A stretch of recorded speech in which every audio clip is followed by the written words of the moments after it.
伊朗反政府抗议，这官方已经承认超过5000个人死亡，搁在暗示讲会来处决部分的抗议人士。这人权团体嘛统计讲，这场抗议上无已经造成3300人死亡，这官方是掠走24000人，嘛是对这1979年以来这伊斯兰革命以来上界严重的动乱。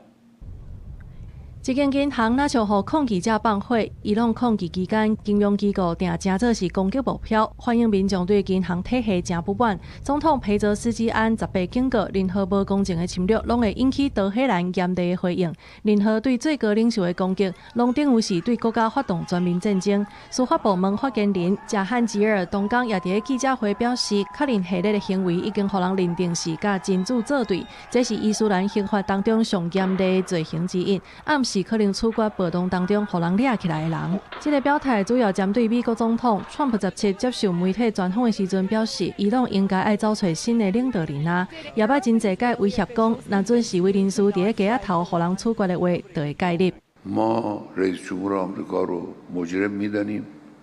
هم به خاطر تلفات هم به خاطر خسارات